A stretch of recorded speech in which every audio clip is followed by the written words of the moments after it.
Welcome to A Pint with Seaniebee. I've got a very interesting old man joining me today. He is a man of many trades. He's lived a big, long life. He's a former professional footballer. He works in advertising and has travelled the world. He has a handlebar moustache, and his name is Nobby Bottom Shuffle. Nobby, welcome to A Pint with Seaniebee. Hello. Have you been on a podcast before? I haven't. I never heard of them. Podcast, what's that all It's about? a new thing. You know the internet? I've heard of it. So it's basically a lot of wires and a screen and computers, and you can watch things like football. You're an ex-football player, That's and you right. can actually see old matches on this thing called the internet. I'll have to have a look into that. That sounds good. Yeah, you played for a number of clubs back in the day, didn't you? That's right. Corinthians. The main one being Sprout Academicals. Sprout Academicals. Yeah, Sprout Academicals. You went to yeah. Not Very Athletic for a while. Not very athletic, yes. I was there. You were their leading goal scorer. Centre forward, yeah. And you scored the winning goal in the 1938 FA Cup final. Can you remember that? Yeah, that's Well, right. I just saw footage of it. I mean, you had baggy shorts. They were very generous then, undergarments How generally. much money did you earn in those days? Well, I did very well. I had £3 a week. And you got free pints as well? You Oh, were yeah. sponsored by one of the famous breweries. Oh yes, yeah. Well, most importantly, we were sponsored by Coffmore cigarettes. They were our- huge at the time. They were. They our had the football cards in them. Yeah, they were our main sponsors, Coffmore. I read recently that your football card from Coffmore cigarettes, one of them was sold for £35,000. Is that right at auction? You're messing about, is that right? Yeah. Well, the entire Not Very Athletic set went up for sale, and they were quoted for $1 million, but I think they split them up. Yours was the most because you were there. I wish I'd kept them there. Highest score. Where were you born? Well, despite my posh telephone voice that I'm putting on, I'm quite common. I'm from London. Your father was a scrap metal dealer. That is correct. Yeah, so that's a rag and bone man. He was a rag and bone man. Yeah. But this is how good he was. He had the cart. He didn't have an horse, so it was an hand cart. And he used to so that was more Chinese style rag and bone man, was it? Where like a rickshaw, a version of a rickshaw. Well, I've never heard it's called that. It was an hand cart. Hand cart. Yeah. He ain't Chinese. Did he sing any old iron and stuff like that when he went around? No, mainly because he might have had a go at that, but mainly because he was non-ferrous. What's that? Anything except iron. Anything except iron. Yeah. So baskets, copper, lead, beds, brass, matchsticks.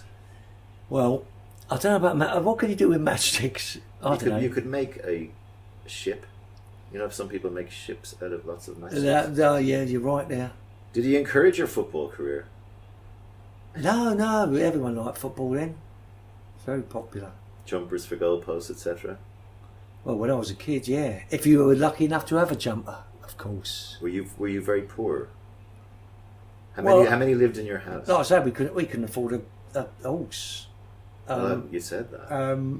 Your father must have been How many? strong. There's only 6 of us. So I had 2 brothers and a sister. They all worked in the scrapyard. You were the first member of your family to go to college, but you didn't last very long. Oh yeah, that was art college. See, I went to art college because my mum thought it'd be a really good idea to go to art college. She thought I could get a job painting the pictures on the edge of plates. Some of which have become extremely rare. Well, I never collector's did, because I didn't like the idea of going and move to Stoke-on-Trent. That was again for footballing reasons. Well, Potters. because I was more physical than. You were able to play football by day and paint pottery plates. No, by I night. I didn't do the plates in the end. Did the football and a bit of advertising. So yes, you moved when you retired. I think you did both your hamstrings in one game. Which sort of ended your career. You're better with this than I am. Well, all I do is study your career, which is long and illustrious, and at the height, just after the FA Cup win against Corinthians, you pulled both your hamstrings going for a diving header and hit your head off the post. I can't keep this up because I can't think of answers that are as good as your questions. I do. You broke out of football though into. I mean, everyone said you were washed up and finished, and you reinvented post-war advertising. You think I'm creative, don't you? Well, you think I'm creative, and unfortunately, I've showed me hand, and you're a lot more creative than I am. No, I'm only a journalist here. So now I don't want to be Nobby Bottom Shuffle anymore. I want to be Mark Denton Esquire, advertising. All right, person. we were just trying something there. I actually have got Mark Denton, Mark Denton Esquire, who is the head of Croydon Communications. The reason we opened the podcast that way is because Mark is all about the power of puerility, being puerile. We were trying to be puerile there.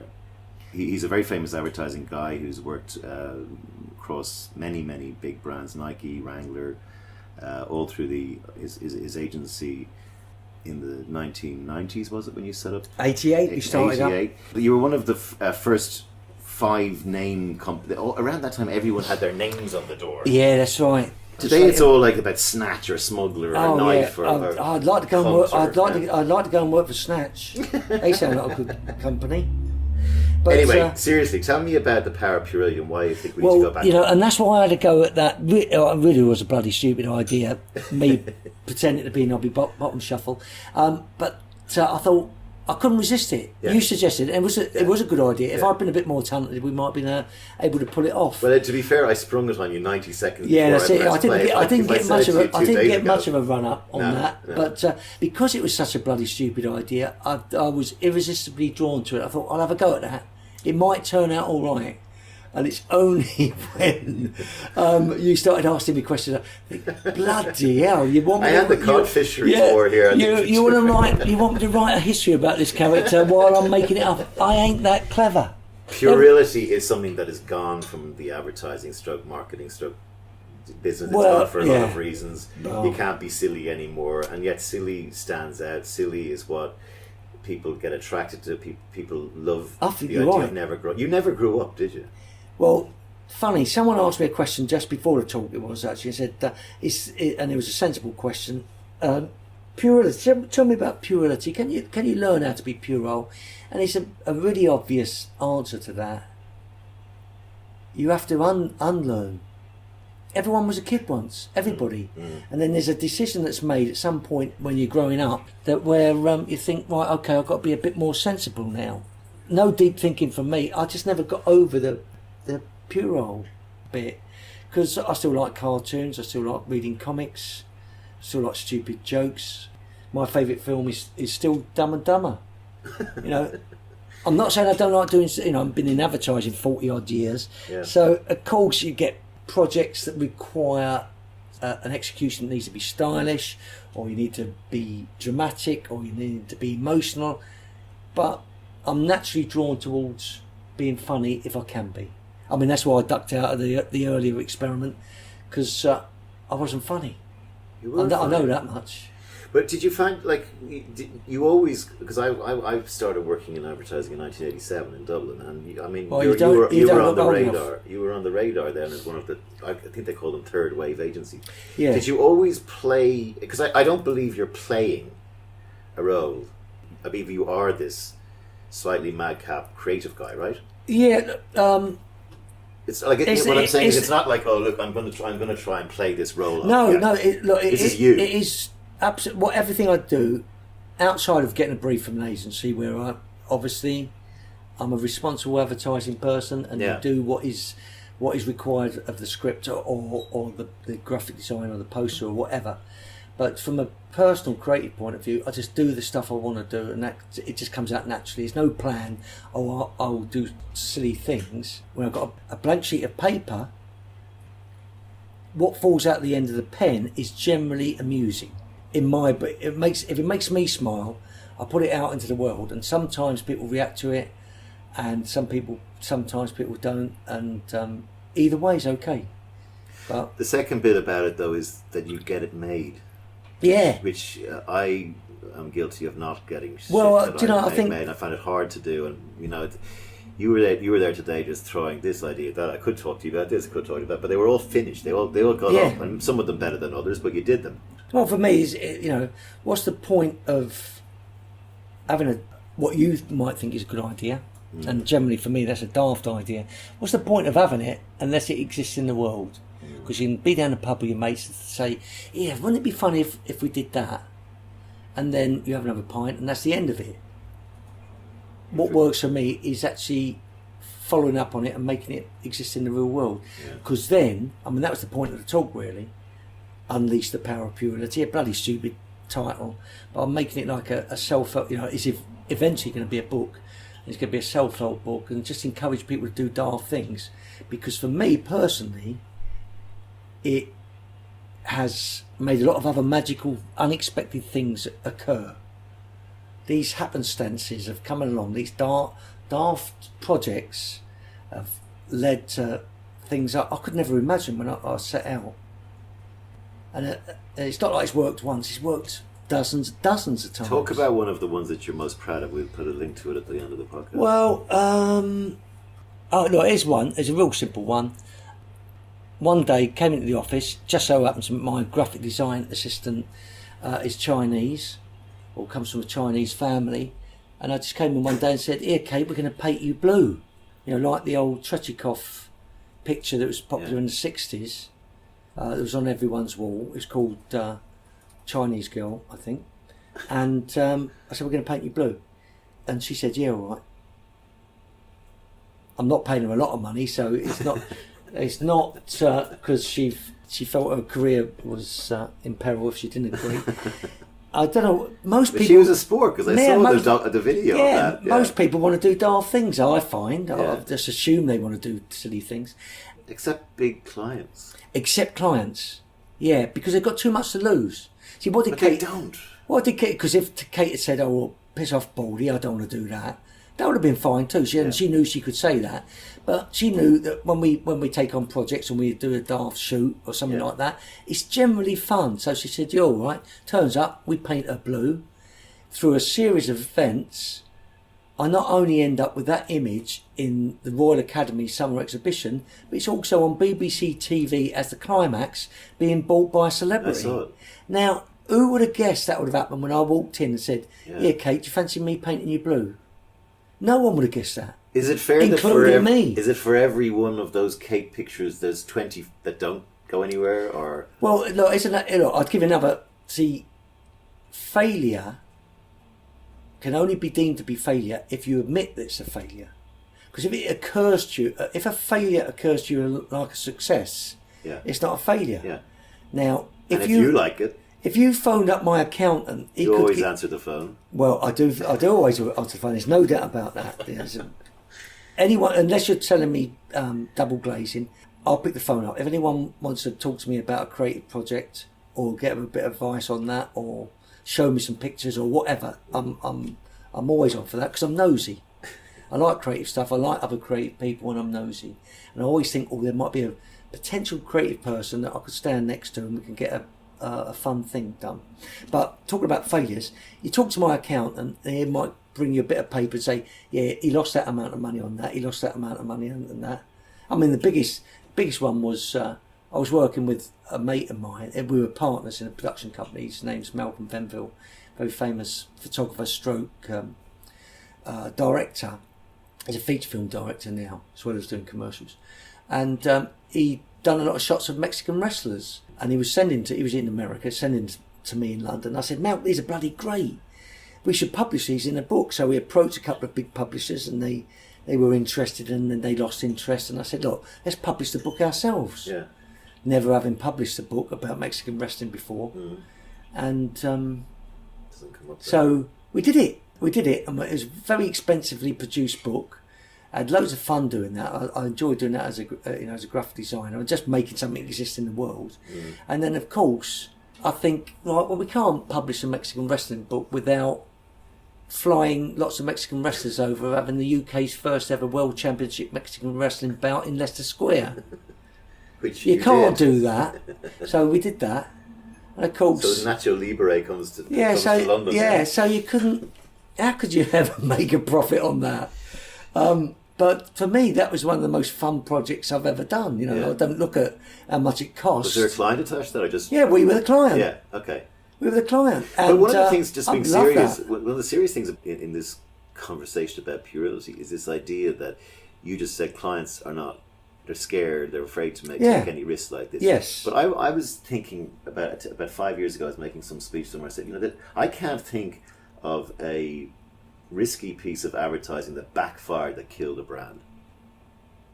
So the closest I could come to, there was a cigarette brand apparently in the 60s called Strand. You're never alone with Strand. Yes, you're never alone with Strand. Yeah, that's I know famous, it. Famous as killing the brand. Yeah. Benetton, when they came out, you're a lover of 48K posters, as am I, and you're probably one of the best proponents of the craft in the history of UK advertising, I would say. But when Benetton came out with those kissing priests and AIDS patients and stuff like that, they were arguably, looking back, way ahead of their time with that. Yeah. It didn't kill them. No, Everyone said it was going to. No. Stick, as my old boss says, they should stick to knitting jumpers. Yeah, but they realised that advertising is wallpaper, and let's make a point. Olivier Toscani, whatever the name of the guy was who did it. Yeah, you're right, and it's not that I've forgotten about Benetton, because obviously I was heavily into advertising at the time, and I was unsure about it because I didn't like a lot of the executions. But as far as commercial success and the balls that go out there and do this stuff that did divide opinion, I was full of admiration for it, and I've never seen anything quite like it before, and we've probably never seen anything quite like it since. So, I say, even though I didn't like a lot of the executions, you I would say respected it. Please, let's bring something back as powerful as that now. We could do with it, because it seems like every meeting I'm in with serious clients is that there's this big risk-averse factor. So there hasn't been many campaigns that have killed a brand by being out of the box. No. And yet there are hundreds of campaigns where brands took a risk, did something out of the box, and sales just went like that. The old Levi's stuff from... Well, even if you take something like when you're a Nike work. Well, Nike... Anytime we've done anything good, we did do very well with Nike, but anytime we've done anything good, I never ever thought, "Oh, this is a bit risky." I thought, this is a bit good. Well, the fact is, when we had our own agency, we only really worked with clients that really bought into us, because we had Wrangler for a short time. We did some good work. Lovely work. And when they stopped wanting the work that we wanted, we said maybe it'd be a good idea if we didn't work together anymore. Yeah. Again, I don't see that happening very often now. We were in this position where we kind of chose the clients we wanted to work with, and if we were lucky enough that they liked our work too, and that was a marriage made in heaven. No one came to us because they wanted anything that would be conventionally called safe. But I think the risky. No one ever says that. No, because to me, kind of do sometimes. The riskiest advertising is when this vanilla flavoured stuff goes out there, this wallpaper, invisible stuff that gets millions of pounds spent on it. How risky stroke stupid is that? For me, it seems bloody obvious. If you're a client, you want to sell something, don't you want something that's going to stand out? And if it's going to stand out, that means it's got to be different from everything around it. And so if it's different, that's where the clients think it's a risk, and the average creative person would think that is just good and that's what you should be doing. You started as a visualizer, and it was very nice listening to that word again, because I haven't heard it in a while. But how much of the blame for the mediocrity and banality do you place at the hands of technology and Apple Macintoshes and stuff like this? And just so a lot of your stuff organically starts with a marker and a piece of paper, right? Yeah, well, there's a lot of reasons why the industry is more conservative now than it used to be. And I don't like being the man on the soapbox saying it was better in the old days. Because there's a lot of good things going on. It's not like there's no good advertising about now, because there's still pockets of good stuff. I mean, I think there's no good old days in the world of scrap metal or growing up in Ireland in the 1960s. There are good old days in advertising. There are days when you would probably around the time you were launching your company, where every month you would see stuff in the break and use it and going, I wish I did that. Yeah. You know, that doesn't happen every year. And it was more like every week. They're sweating for the John Lewis commercial every year. Yeah, there's no doubt about it. It's just that there was a greater proportion of good stuff then than there is now. And now you see the occasional good thing. And John Lewis, for good reason, because it's a very polished campaign. But that's held up as the kind of gold standard every year. But back in the old days, you know, we'd be doing Nike and we'd stand a good chance. But in that same category, you'd have BBH doing Levi's over there, and you didn't know whether your stuff would be as good as Levi's, or it would, you know, or there'd be Adidas would be doing great stuff, and Cass Delaney doing stuff for Timberland, all this stuff out there, and Reebok doing great Proper stuff as well. So there was competition. Now there doesn't seem to be that degree of competition. Well, I think you talked about technology. That's got a bit to blame insofar as when a client insists, it felt good being able to set a typeface, because when I was a visualizer you didn't get anything set because it cost too much money, so you had to wrist in the headline. So you, at that stage when you're presenting the concept to a client, you've got a hand-drawn typeface, you've got a marker visual that was open to interpretation, and 9 times out of 10, 10 times out of 10, you would be getting an original photograph taken for the ad, poster, press ad, whatever it is, original photograph, and the time to craft that headline into whatever look or typeface you want to use later. Now, with computer technology, they get the slick layout with the headlines typeset. They've used a stock shot for the visual, bung the logo on the end, greeked in a bit of copy maybe, or typeset. There's no imperfection. And then the client buys it. And they don't want to do an original photograph. They want to, I'll have that stock shot. Yeah, but can't we do something original? No, well, that look works all right, doesn't it? Okay then. Like those occasional clients back in the day who would see a animatic that you got drawn and go, yeah, that's great, put it on the air. Well, do you know, back then some of the animatics were good enough. They were good. Sometimes they're better than the finishing film. Do you have a optimistic or pessimistic? You seem very optimistic as a person, but do you feel optimistic about the world away from advertising? What, the world in general, or just in advertising? We're. No, I think I am pretty optimistic. You know, I do like a moan at the same time, but I am quite optimistic. What's your biggest moan about?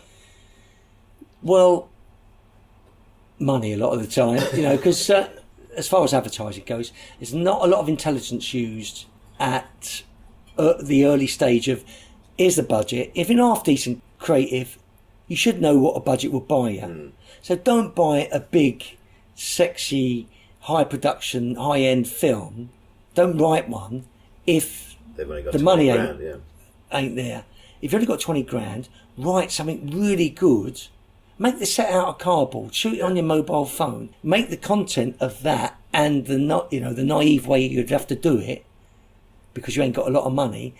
Make that an advantage. Don't try to do something you ain't got money for. So as a director, I see lots of scripts that they really can't afford. And sometimes I walk away from them or give them a solution and say, hey, guess what? Don't do it that way. Let's do it this way. And don't have a high-end actor have a glove puppet. Or make it out of string. My father was one of Ireland's most famous ventriloquists. I'm nothing but impressed by that. He opened Irish television on the night, and he had a Gaelic-speaking ventriloquist. That sounds bloody great. And he started his ventriloquist career on radio. Perfect. because there was no television, and they used to have Irish dancing on radio. No, never. Which is kind of pure. Yeah, you haven't got any ventriloquist dummies you want to get rid of. I love them. I think spookily great. He's 82, so he's not going to be around much longer. So I can. Oh well, I'm joking. I want him to last a long time. I don't want his. Do you know what he did though? You'll like him for this. At age 81, he invented a new puppet. Well, good on him. A macaw from Nicaragua. Oh, fantastic! See, I'm not a butterfly insofar, not weight-wise, but I'm not a butterfly insofar as you. People mention things like, I'd like to do that. Oh, how can I get into that game? Thinking up new dummies for it's receiving a bit of a renaissance because a little girl who's 12 Darcy won the America's Got Talent. She's only 12. She's a ventriloquist. So he's bloody! I've seen that. I'm going to look at that now. Yeah. Yeah, that's what's good about nowadays. Then suddenly you mentioned that, and I can go and see it on YouTube. Yeah. This afternoon. Do you have do you think there'll be a renaissance though in because I find it a fetid swamp at the moment. It is. Oh, it is stinky. Look, but there's good things about it. Is, well, first of all, the pendulum will swing back at some point. It always does. Mm-hmm. So the pendulum will swing back, and clients will start when they finally get that no one's looking at their ads, and everyone's using ad blockers and fast forwarding through the commercials and not looking at posters and all the rest of it. When they finally get that, they will start demanding things that are a little bit more creative. And someone's got to lead by example and start nicking some big company's market share by doing something more creative. And before you know it, the pendulum will start swinging the other way. They're suckers for precedent, clients. So like when one good beer ad comes out, they go, give me one of those. Yeah. And suddenly all of them are doing good stuff. Absolutely. But we have to it's a good thing. If you're creative, it's a good thing now, because without being moany, it ain't as good as it used to be. So if you want to be a creative and you want to stand out, it's like you're in a race, a sprint, with a load of people who've got their legs tied together. All you've got to do is walk briskly. You don't even have to run now, and you've won.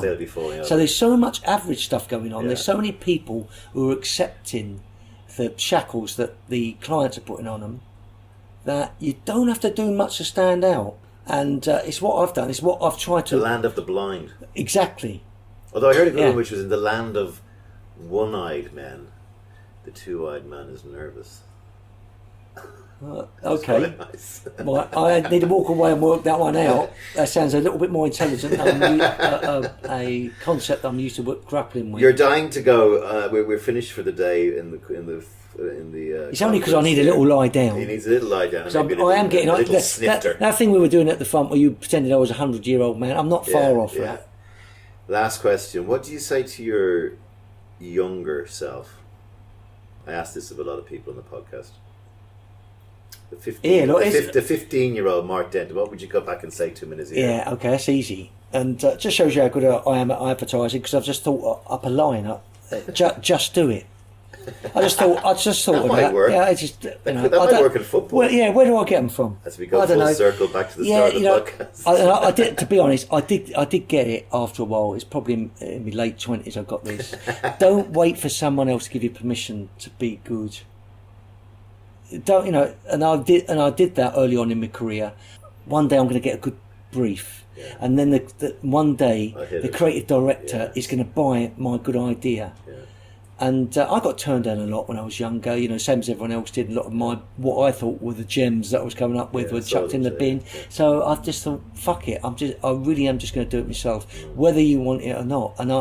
And I used that when I set my agency up.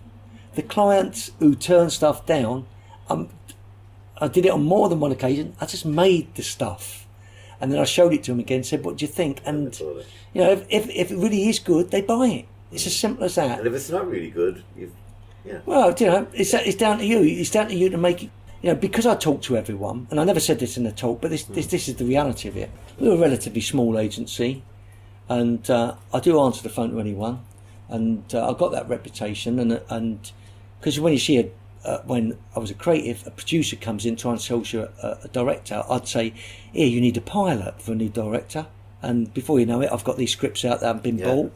And I persuade them to shoot the pilot, or the same with a photographer or an illustrator or whatever. So enrolling people, other creative people to do stuff for you and with you. It's not for you, because hopefully they get something out of it. And as I said in the talk, you've got to pay people back. So when you've got real jobs, you pay them back. Yeah. But I've got a reputation for that. And before long, a lot of the stuff that I was doing outside of the agency world was winning big awards, and a lot of people were getting famous along with me. And I got a call, this is when I was at Simons, Palmer, Denton, Clemo and Johnson, my agency, from a pop promo duo who really were great. They were doing high-end pop promos, but they couldn't get arrested in advertising. It was hard to make the leap between pop promos and commercials then. And they'd been working on it for 10 years. They were bloody brilliant. They were doing Simply Red, they were doing George Michael, they were doing beautiful stuff. It's Fawn and Anthea. And they phoned me up and said, look, they came around and said, look, will you write me as a pilot? Because we want to do commercials. So, I got together with my partner, Chris Palmer, and we went down to our planner, Simon Clemmo, and said, look, this really great directing duo have come up, said, will you write us a pilot? What clients do we want to talk to? And he said, look, the biggest spenders outside of the COI are British Telecom. So he wrote us a brief for British Telecom. We wrote some scripts for British Telecom. We phoned Vaughan and Anthea up. They come round. We give them a bunch of scripts. They say, cool, we like these. Can we take them away? Mm-hmm. They come back a week later. They said, well, we want to shoot these two. We can't decide which one we like best. We want to shoot these two. We said, yeah, all right. Did a proper pre-production meeting. This is all without talking to British. We didn't talk to British. Your client, were they? Yeah, they were our client. We weren't talking to them at this point. We go away and shoot it like a proper job. They put money behind it and do it. What I didn't know at the time, I only found this out recently, 25 years later. I bumped into Anthea. She said, you know that we mortgaged our flat to do that? They mortgaged our flat. I think it was 40 grand that they raised. I would have felt nervous had I known that. But they put their necks on the line, mortgaged their flat, shot these commercials. We get them back. Simon Clemmo puts them into research. We approached BT. To cut a very long story short, within 6 months we got the lion's share of the BT business, the biggest account in British advertising. They run the ads. And they ran the ads. Oh, were they? Which ones? They were Get Through to Someone. Okay. And again, because this is the important people thing, not the important people, it's the important point. Pay people back. Exactly. I was just going to go there. We ended giving Vaughan and Anthea 11 commercials, and this is when BT had really good budgets.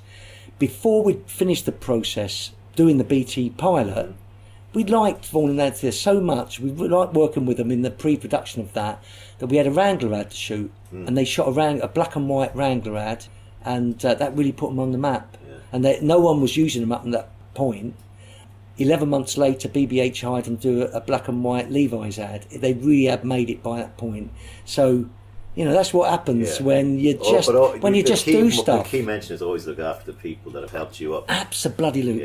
Yeah. I read actually just before I let you go. I read that George Harrison mortgaged his house to fund The Life of Brian, and again Terry Jones and the guys did not know that. Oh wow, amazing! And they went, if we'd known that, we would have been petrified. How amazing! He just felt that movie needed to be made. What a great story! You think George Harrison wouldn't have?